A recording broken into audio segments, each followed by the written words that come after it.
Right now, I'm at the reflection pond, and you're probably wondering, what is this all going behind me? Well, Fox 35's morning show, Good Day Orlando, is filming their morning show right here. You take a look behind me, you see the band, the cheerleaders. Now, outside of just using ebooks for your classes, UCF has 3 options that you can usually choose from.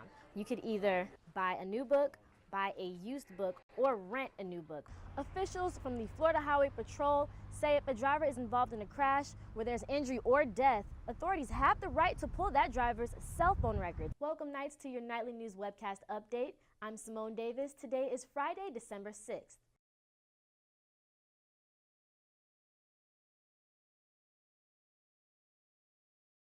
Right now, I'm in front of Fairwinds Bank, where more than 1,000 students have accounts. I spoke with representatives not only from the bank but also UCF police to learn how students can protect their credit card information. We all have our own methods of how we keep our money safe. I don't ever use my debit card online. I usually don't use my credit card unless it's for big emergency purposes. But what if someone were to get a hold of your wallet? Would they be able to crack the codes to your cards? Officials from UCF's Fairwinds Credit Union say most students don't put much effort into creating a PIN number. Officer Peter Stevens from UCF Police agrees. College students usually make the mistake of making the PIN number too easy. 0000 or tying it into their birthday. I use my birthday. Stevens also says students should not only be careful about their passwords, but also where they swipe. Went to the gas station, and instead of going inside like I usually did, I put my card at the pump, and I want to say that's how it happened, because right after that is when I started getting the transactions. The newest scams involving credit cards is called skimming. The thieves will actually attach a device to the exterior of the machine and read your credit card information. It's happened several times, including at Publix's here in the local area, and now it's becoming even more prevalent at gas stations. So before you whip out your card again, bank officials want students to keep these tips in mind. Carry only one card with you at a time. When you're home, keep your wallet in a secure place. And last but not least, check your accounts on a daily basis. To find out more tips on how you can keep your credit card information safe, visit nightlynews.ucf.edu under the News tab. UCF seniors Elizabeth Niederman and Keith MacArthur are going for a drive today. Well, virtually that is. They are testing the iPhone, Siri, and other hand-free devices to see how they affect one's driving ability. The driving simulator is an ongoing 10-year study through the Minds in Technology, Machines in Thought research lab that's in the psychology building, a study the researchers are excited to be a part of. I've gotten to do my own vision studies. As an undergraduate, I expected working in a research lab that it would be a lot of literature research rather than hands-on experience. This simulator is one of 4 in the psychology department. It has a 3-screen monitor, an eye scanner, and it connects to a computer that keeps track of the driver's motion 60 times per second.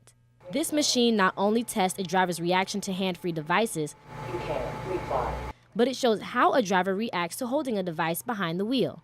Niederman says so far the results show no difference between the 2 scenarios. So we think that even just the use of language perhaps might interfere with your driving ability. Niederman explains the lab uses up to 40 participants a week in the study.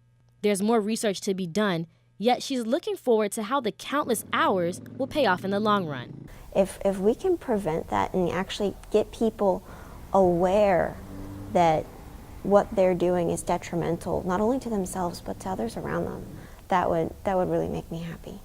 In Orlando, Symone Davis, UCF Nightly News.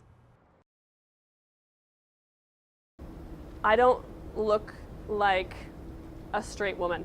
Chelsea Bender is a graduate assistant for LGBTQ services at UCF, who hopes to become a social worker. However, Bender's identity may stand in the way.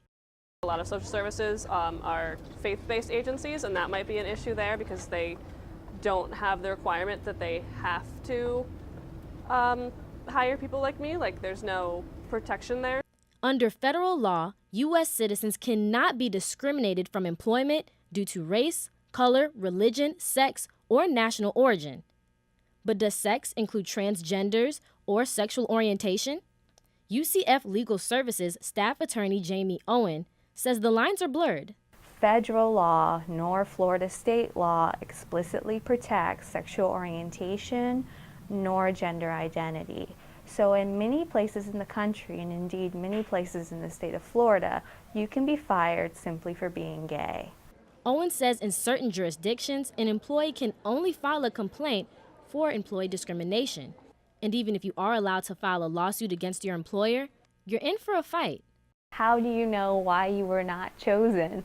And for the LGBTQ community applying for jobs, Owen says the best thing to do is know your employer, know where you're applying, and most important, know the law.